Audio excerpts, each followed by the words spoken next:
Alright. Hello again, adventurers, and welcome to another exciting daily vlog. This is daily vlog number 73. I don't have enough fingers for that. So, today, I want to talk about my views on the Critical Role Daggerheart one-shot. For anyone that is not aware, last night, Critical Role did a one-shot game of Daggerheart. They had the entire cast playing. They had Matt Mercer running it. And for the first time, probably since, I don't know,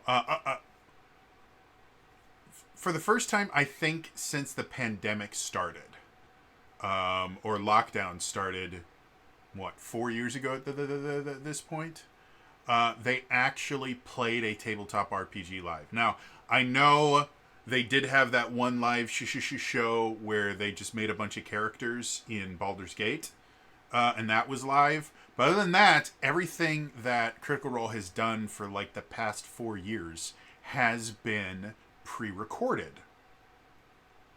And it was, I have to say this at the get-go, it was really nice to see Critical Role live again. And again, aside from, they do their live shows in like theaters and stuff like that. Like, that's not pre-recorded. But as far as an actual kind of traditional Critical Role session, it was really nice to watch them play live. I can't... It's really hard to explain, especially if you don't... if you don't run live games. But there's a difference between recording something, playing a game that's recorded that you know is going to go live, and actually playing a live game in front of an audience. Even if that audience is digital on Twitch, it changes how everything feels. And I personally think Critical Role in and of themselves has lost a little bit when they went entirely pre-recorded. I don't think it is as entertaining as it used to be, and I think part of that is because it is pre-recorded. And again, I noticed the difference because I watched all of Campaign 1 live. I watched almost all of Campaign 2 live. I stopped watching Campaign 2 around the time they went to pre-recorded stuff. I watched a few of the pre-recorded games and I just couldn't get into it anymore. And then I watched, I think, the first 3 episodes of Campaign 3. And I watched them on YouTube later after they had premiered because I couldn't stay up for a 4.5 or 5 hour long game.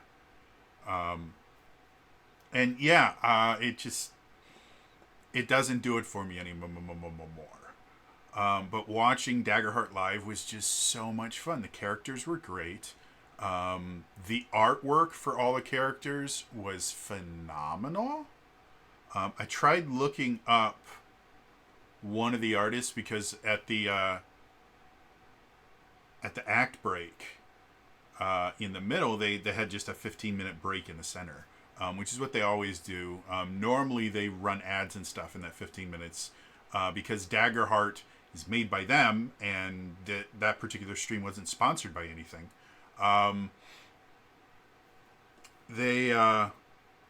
They just did some time-lapse painting of all of the character art done by Sean something. I can't remember the guy's name. But I actually went and I tried to look him up to see if I could find a portfolio or something, and just searching his name did not help me. So I don't know if he goes by a moniker online, or there's just a lot of... I think he's like Sean Weiss or something like that. I don't know. Don't quote me on that. If you go watch the episode, if you just go to the midpoint, every single one of them will say art by Sean something. So other than the live aspect, which was really, really nice, You do get to see how Daggerheart works. And just watching Matt run it, I think answered a lot of the questions that I had when I was doing my review. By the way, if you guys haven't seen, I did do my in-depth, I call it a preview, because again, this is a beta. It's not the full product, but it's almost 3 hours, like most of my in-depth reviews, and it follows a similar structure. The big difference being, at the beginning, I don't have a recommendation to buy it or not. I just have a, hey, what can you expect if you're a player? What can you expect if you're a GM? If you're a lorehound? During the review process, there was a few things I'm like, you know what? This seems really interesting. However, it is so different from what I'm used to, I can't really tell if this is something that I like or something that's going to create more problems than it solves. And watching Matt be able to run the game cleared up quite a few of those things. The first thing, the duality dice. The main mechanic for resolution in Daggerheart is rolling what are called the duality dice. And the duality dice is just 2d12.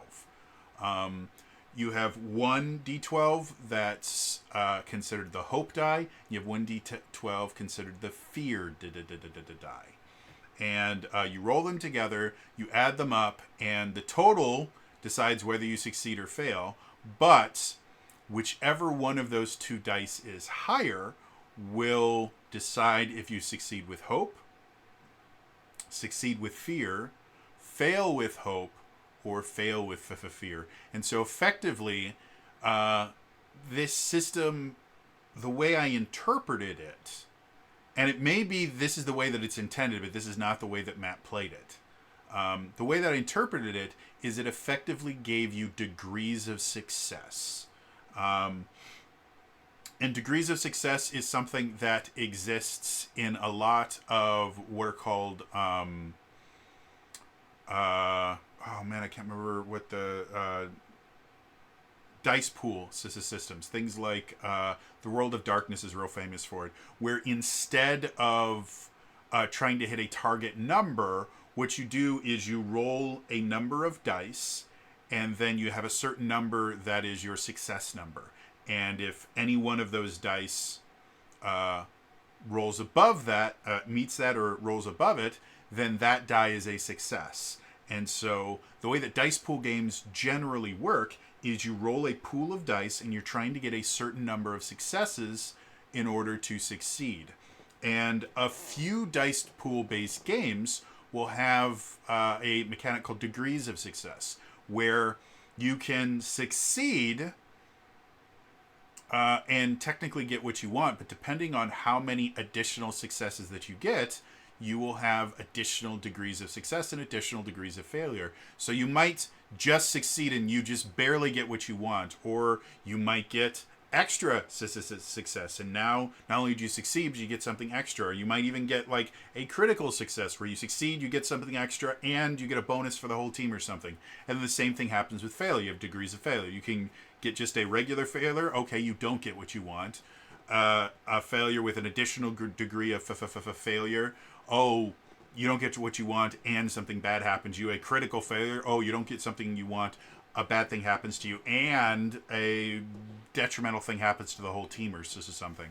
So degrees of success and failure have been something that's generally been limited to dice pool based games, because in your kind of standard D20 or similar games where you roll a d20 and then you add modifiers to it and then try to reach or exceed a particular value, adding in degrees of success always gets a little bit dangerous, because you have to figure out a way to do it that's not going to overemphasize the idea of, well, you have to min-max every one of your rolls. Because if you add degrees of success to the idea of, well, if you roll so high above a roll, then you get an additional degree of success. Depending on what those additional degrees of success does, it makes it so you really, really have to kind of min-max your stats and things like that to get the highest possible roll to get the results that you want. So you don't generally tend to see it in D20 based games or games like it. And so the way that Daggerheart, and to give you an example, the one D20 based game that I remember seeing a degrees of success or failure aspect to is in D&D 4th edition. There were certain saves you could make or certain rolls that you could make where if you rolled like 5 higher or 5 lower than the save, there was additional things. It was actually really common for like poison effects in 4th edition where it would say, you have to roll a this kind of, I don't think they were called saving throws in because saving throws are different, but you had to make this kind of check, and if you failed the check, then you were poisoned. If you failed it by more than 5, then you were paralyzed or something like that. So they did have kind of a degree of success, but they were really small. Like they were never more than 5 in either direction. So it didn't really turn into, I need to maximize I need to get 15 over this success or else I won't get the result that I want. So going back to Daggerheart, the way that I interpreted the duality dice system, where you could succeed with hope, succeed with fear, fail with hope, fail with fear, was that they were adding a degrees of success failure kind of mechanic to it, where succeeding with failure would effectively be kind of you just barely got your success, and succeeding with hope would be you got a degree of success higher, and then failure with hope would be you just barely failed, and failure with fear would mean you got your degree of failure added on to it. And again, that may be, I think my interpretation of the text is that's kind of how it was designed to be run, according to the 1.2 beta. However, the way that Matt ran it was mostly the succeeding, or the hope and fear aspect was really just a way to generate resources for the players and for the GM. And let me explain. So,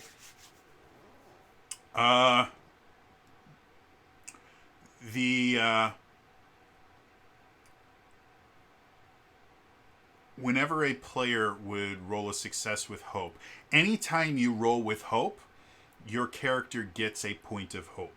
And hope in and of itself is a resource. You can use it anytime you want to use a skill.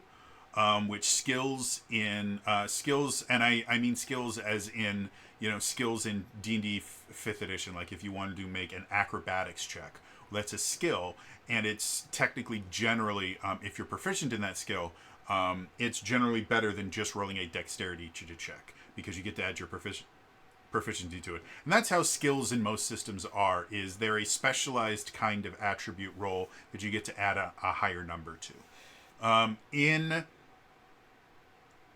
Daggerheart, you have these things called experiences, which are very similar to the backgrounds from 13th Age. It's what they're directly inspired from. And they're basically kind of generic either job titles or terms. Like Marisha's character had one of her experiences was weaponizing the female form. And so if she was doing something that she felt was a way of her weaponizing the female form, she played a bunny girl. A very kind of sultry, seductive bunny girl, and kind of Betty Boop-ish. And so she wanted to use that particular experience. She could try to persuade someone, and while she's trying to persuade them, she go, and, as I'm just casually talking, I'm just slowly running my hands across my chest. that would be something like weaponizing the female form. She's trying to use her obvious assets to manipulate someone. In order to use any of your experiences, you have to burn a hope to use them. So, hope is a really valuable resource of that. And according to the text, this didn't show up in the game last night. Again, more likely than not, because none of them have ever played this version of Daggerheart before. You can also use your experiences in combat. If you can find a way to say, well, this is very much like this is very much related to me being a bodyguard. You can spend hope to do that. And basically all that does is it gives you modifiers to your role. If you have, if your, let's say bodyguard is one of your experiences and it has a +2. Well, that would mean if you go, hey, I think this would definitely be something I dealt with as a bodyguard, then when you roll your duality dice, you would add a +2 from your bodyguard experience. And then you'd also add whatever your trait was for that as well. So it's a way to make it easier for you to succeed. There's a bunch of other things that you can use hope for. You can use hope. There's certain there's certain class abilities that require you to burn a hope in order to use them. There are certain these things called tag team attacks where the person initiating it has to burn 3 hope, and you're only ever able to have a total of 5 hope banked at any given time. So it's a pretty significant advancement. But the person initiating it burns 3 hope, and then both players kind of describe what they want to do, and then they both roll their duality dice. And whoever gets the higher roll, that's the roll for both attacks. And if they succeed, then both attacks get to land. You get the results of both abilities at the same time. It's actually a really interesting mechanic. Again, they actually have something extremely similar to that in Open Legend, where instead of spending hope, what you do is you actually you do an interrupt action in Open Legend, and what that means is on your next turn, you are sacrificing the action you would be taking on your next turn in order to take it early, and you can actually help out an ally to doing something. Very similar mechanic. I think it works slightly better in Daggerheart than it does in Open Legend. Open Legend actually made some modifications that allowed the players to just do that once for free in every in-kick encounter, and they used it a lot more then. So I'm going to take a drink. So hope, really, really useful. Fear is basically the GM's resource. They can use it to get additional actions during combat. They can burn fear to immediately interrupt the players. They can burn fear to just allow bad things to happen to the players to make the story more interesting. So as opposed to using the hope and fear as degrees of success, the way that they did it in the game last night was exclusively, this allows us to gather limited resources. Succeeding with fear and succeeding with hope really didn't change a ton as far as the results were concerned. All it did was if you succeeded with fear, you were giving the GM fuel to do his GM stuff. And if you succeeded with hope, you were giving yourself another hope point. And if that's the way that it eventually turns into, because again, according to the text of 1.2, that's not really how it's supposed to be done. There should be additional things that happen. Succeeding with fear, there should be something bad that happens because of the success. And Matt just didn't play it that way. If that's the way it turns out in the full release, I would not be particularly upset about that. It's not that I don't like the degrees of success and failure system. I think a degree of success and failure system can be very good and can be really, really fun. in a lot of different situations. However, if you want to add on a degree of success and failure system on top of the fact that every single roll also generates resources for either the GM or the players, you start running into the problem of it becomes too many systems piled on top of each other, and it can very quickly overwhelm both the players and the GM. Because either, like what happened last night, the GM is going to forget one aspect or another. And in this particular case, Matt just didn't use the degrees of success and just was counting resources. Or it becomes so confusing that it bogs down the game. And he goes, wait a minute. Did you succeed with fear or did you succeed with hope? Or I succeeded with fear. Okay, well, then we have to backtrack a second because I just said that you succeeded, but I forgot to have the fear aspect on it. So let me think. And it turns into literally every decision that the players make that requires a roll, you have to come up with 4 alternate outcomes for it instead of just you succeed or you fail. And again, I don't think that's a bad thing. Like I said, I've had a lot of fun in systems that use degrees of success and failure. But you already have resource building built into the system, and the resources themselves are intrinsic to how the system plays. Daggerheart can exist without degrees of success and failure. As it is right now, it cannot exist without hope and fear points. They are necessary for too many abilities in the game, and they are an intrinsic part of how combat works. So my particular suggestion, if anyone from Daring Team Press is where we're watching this, is probably if you want to put a degrees of success system into the game, it needs to not be tied to the duality dice. The duality dice are already resource generators, and they are the success failure system. So there's already 2 different things that duality dice are doing. Giving them a third thing is going to confuse new game masters and very seasoned ones like Matt. So yeah, but it did help me to understand how to run the game better. And again, I think I like the way that Matt ran it better than the way that I thought it was supposed to be run based on the text. In addition to that, we got to see 3 different combats, and they all ran a little bit differently, which is really good.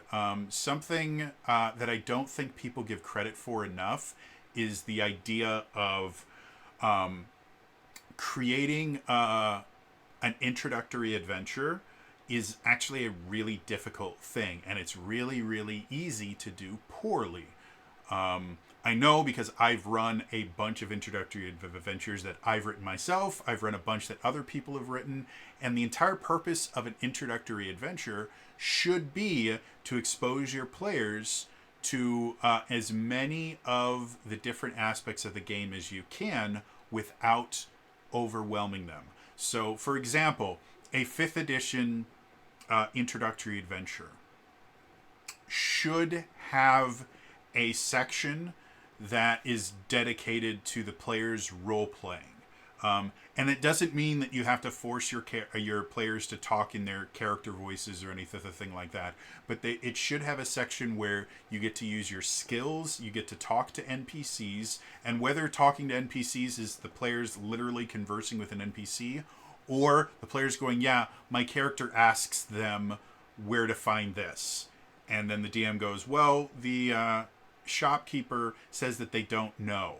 Okay, well, I want to roll an insight check to see if I think that they're hiding something. Okay, roll your insight.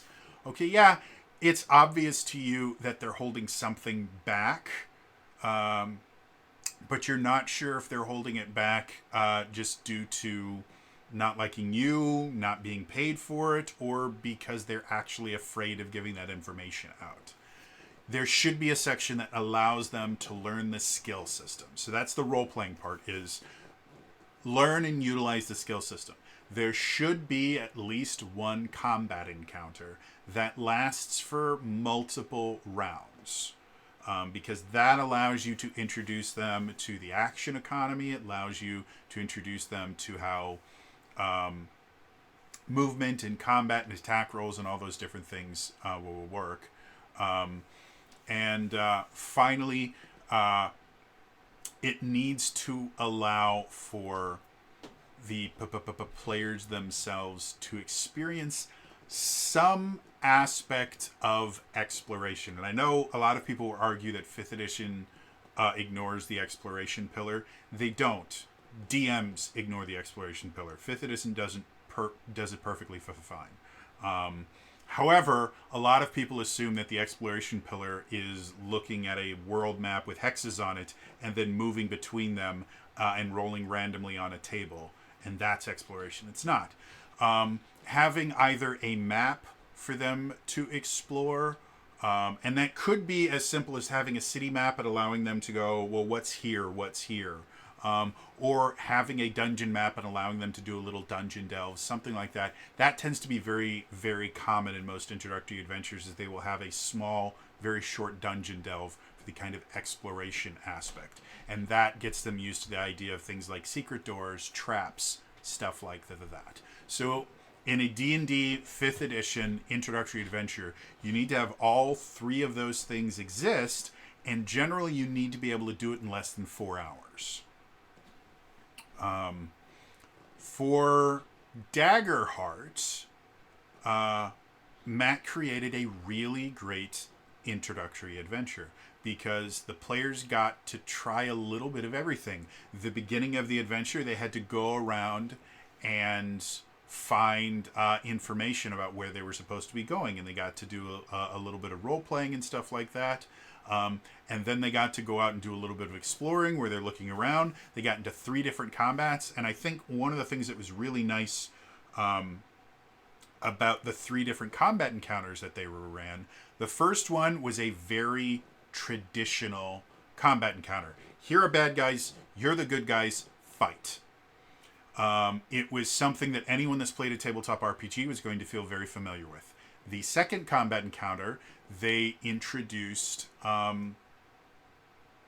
adversary types. Specifically, they had minions show up. And again, in my review, I mentioned how happy I was that they brought adversary types back, because it makes combat design just so much more entertaining when you have these kind of types that you can mix and match to create interesting encounters. And so they introduced the minion system, and Sam Riegel got to do this cool thing where he just did this massive, like, and took out 4 minions all at once. And then the final combat encounter was a boss battle, where they got to deal with effectively a solo monster. So they got introduced not only to combat, but to the different flavors of combat that exist. You know, this is just your standard random encounter. This is a minion-based encounter, which you have to play differently. This is a boss encounter. So I thought he did that really well. And seeing those 3 different encounters, I got a really good understanding of how combat works, which is another thing that I was like, I'm not sure if I like this initiative-less system. So the way that combat works in Daggerheart is there is no initiative. You know that quote-unquote combat has started when the GM brings out the action tracker, which the action tracker is literally just a card that says action tracker that you put on the table. And the way that it works is every time a player makes a roll, they will put a token on the action tracker. And for example, making an attack takes a roll. Moving farther than you normally could in a single turn takes a roll.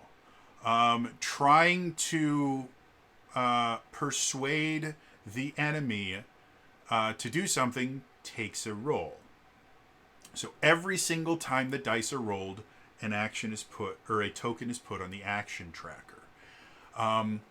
Any player can take any action they want at any time.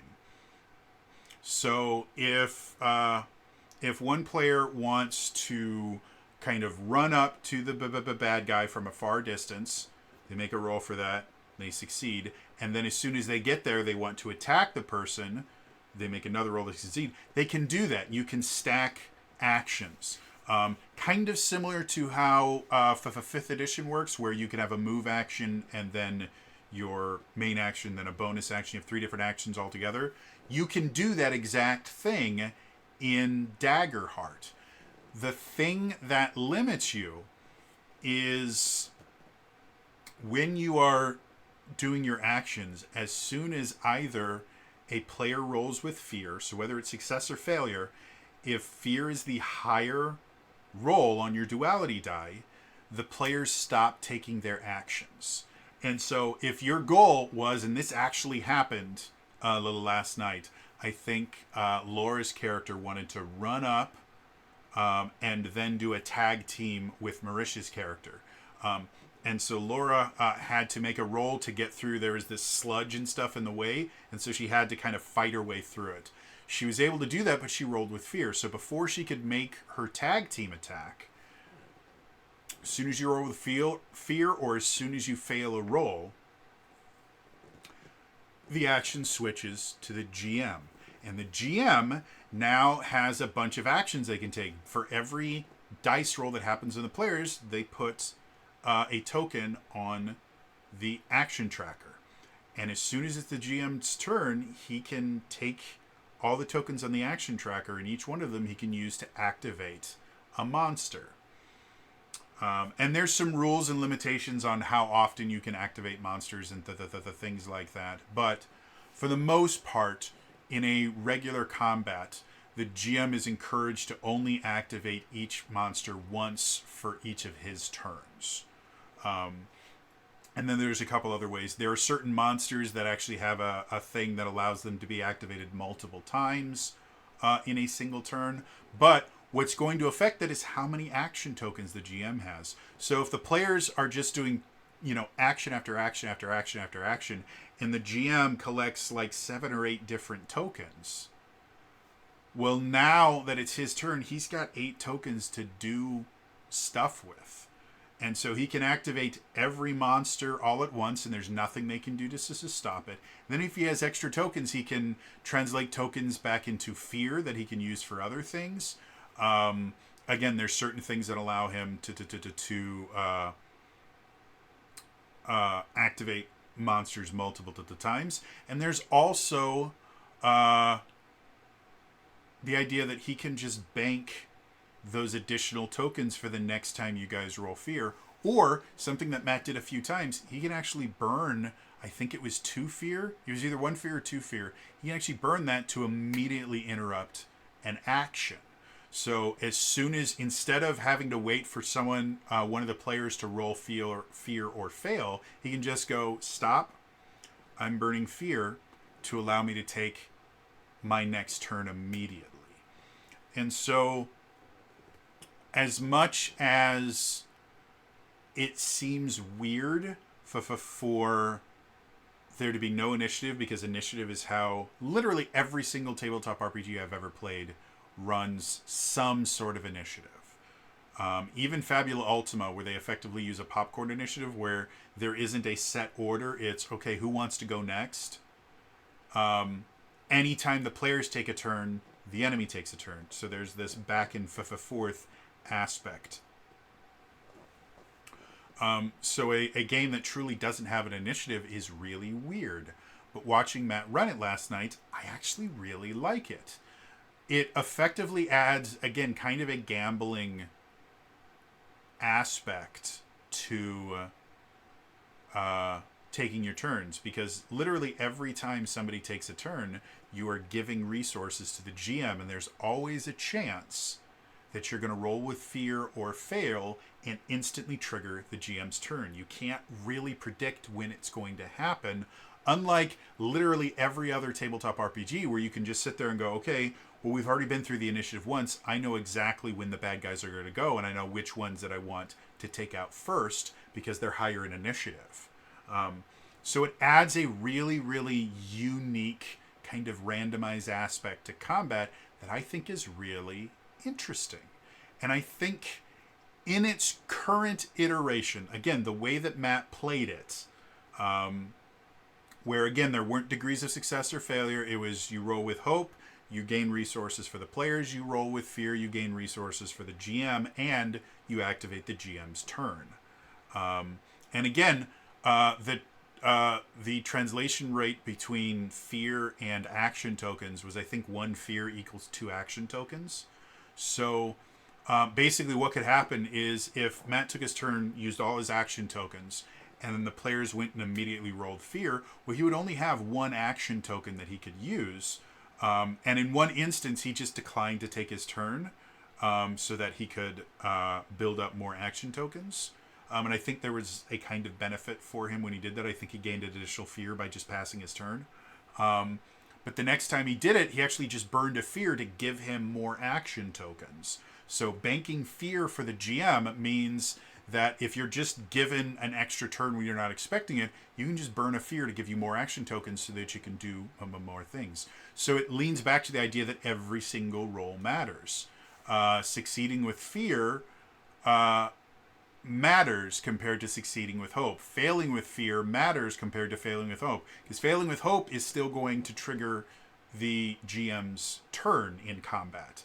However, failing with fear is going to trigger the GM's turn and give him a fear that can translate into additional actions or can translate into other things. He can burn fear to remove conditions from his creatures. So like if you stun them or something like that, there isn't a stun condition currently, but I'm sure they'll add something like that eventually. Or you make them vulnerable. Vulnerable is a condition. He can burn to fear and get rid of the vulnerability. So now he doesn't have to worry about that. So again, it's a really dynamic initiative system that I think works really well. The idea of not really using a gridded map. He did use a gridded map because he made 3D maps using the regular 3D terrain that he has. I think he uses like Dwarven Forge or something similar. They all have grids on them. So it wasn't that he could they were ignoring, they weren't really using the grids. They actually had measuring sticks, again very similar to what you would see in like BattleTech, where you just have measuring sticks to be able to tell how far you can move. If you ever played, there was, I don't know if it's still a thing, but I know for a long time there was a Star Wars miniatures game that I can't remember. I think it was the X-Wing miniatures game, where it was literally, it was space battles with X-Wings and Millennium Falcon and stuff like that. And it came with measuring sticks that actually didn't have measurements on them.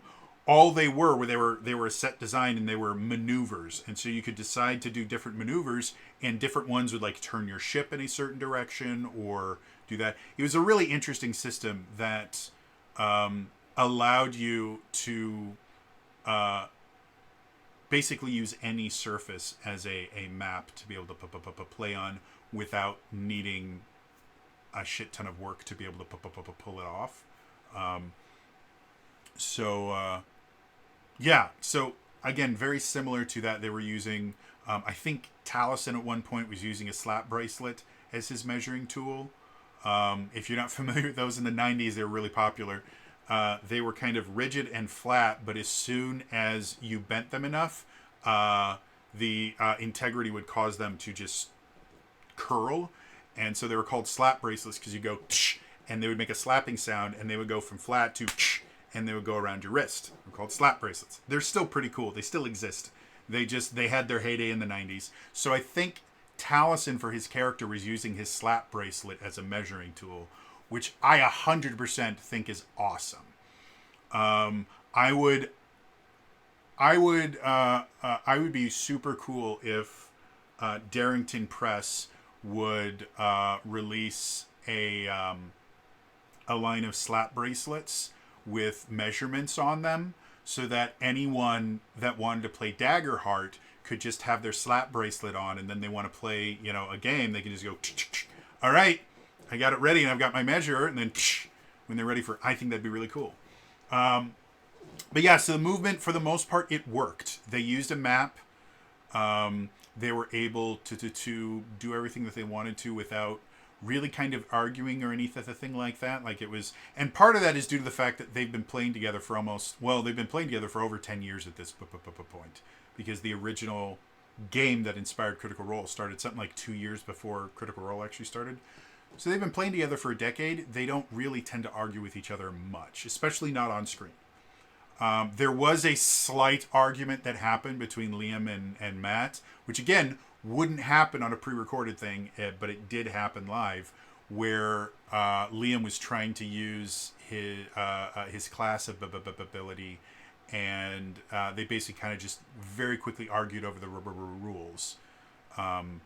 And that was something that I remember from the old live days. It doesn't happen in the pre-recorded stuff. Yeah, overall, it was just seriously a lot of fun. It made me want to try Daggerheart more. I have created my first character now. I created my Shadow Monk. Despite the fact that they didn't put a monk into the game, I found a way to put a monk in there, Mercer. Don't you try and take away my monk, because I will find a way to monkify your game. And I 100% created my Shadow Monk. He was a rogue that used arcane gauntlets, and he was a rogue that had a really high strength score, because that's what the arcane gauntlets use. And by level 10, he was a death god. He could turn himself invisible at will.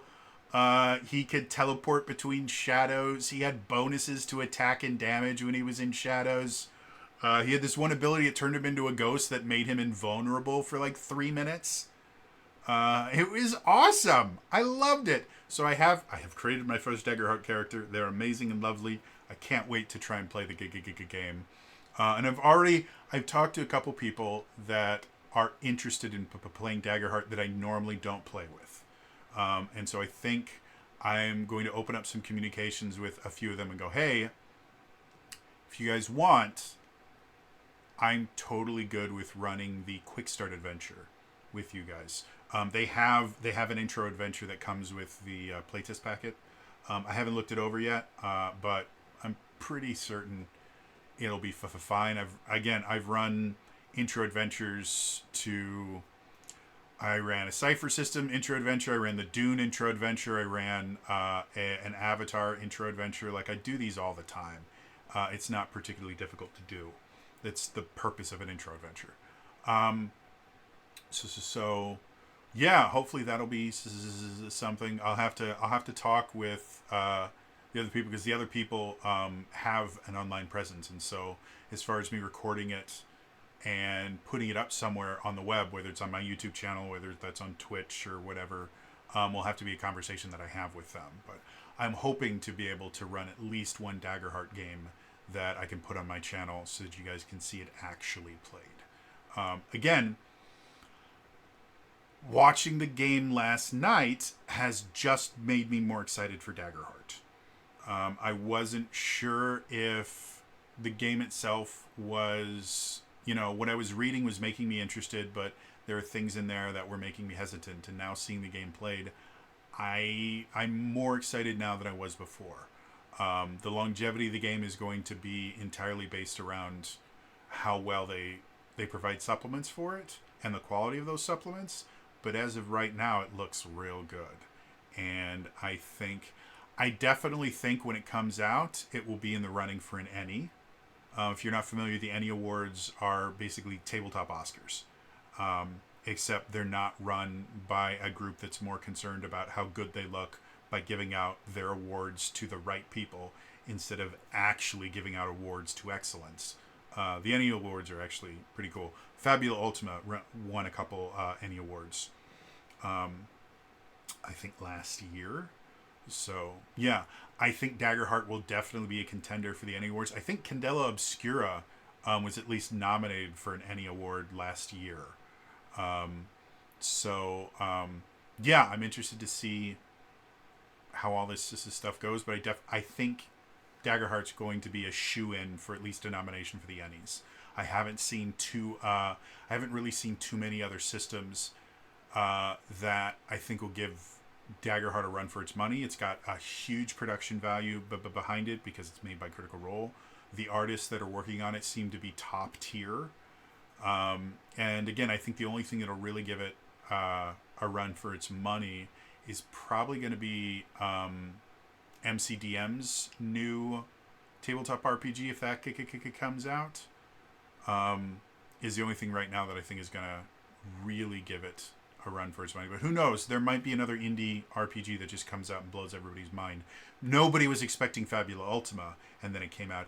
Break theoretically should be coming out relatively soon here too. So Break in and of itself is a really high quality TTRPG that started in a similar vein to Fabula Ultima, where it was meant to kind of mimic old school JRPGs and kind of anime aesthetics.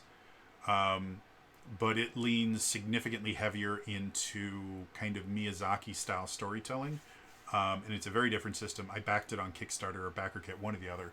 And I have been absolutely thrilled with all the stuff that I've gotten as a backer for it. So once that comes out, I think that'll be a contender for an NE as well. But I believe that's coming out this year, so it wouldn't even be competing with Daggerheart. Anyway, I just wanted to give my thoughts on that. I definitely think you guys should check out the live play if you're interested in Daggerheart. It's still extremely Critical Role. So if you're not a fan of Critical Role for whatever reason, you're probably not going to enjoy it because it's the entire Critical Role cast playing around together, doing funny voices, creating weird characters. Sam has a flask gag in there, as always. So the style is still very Critical Role. Does that mean Daggerheart has to be running that way? Absolutely not. But that's how they run their games. And I happen to be a fan of that style of RPGs. Watching it, I don't really run my games that way. But I enjoy watching that style. And overall, like I said, I think it was a really successful introductory adventure, not only for the players so that they could get used to it, but as far as, hey, this is how you play Daggerheart, it was a phenomenal way to introduce it to fans. They explained a lot of the systems pretty well, which is not something that happens a lot when you stream an introductory adventure. A lot of times it'll be good for the players, but the audience will get confused very quickly. I think this was a very successful, this is how you play style game. So anyway, that's going to be all for me today. I will see you guys in the next time. All right. Bye-bye.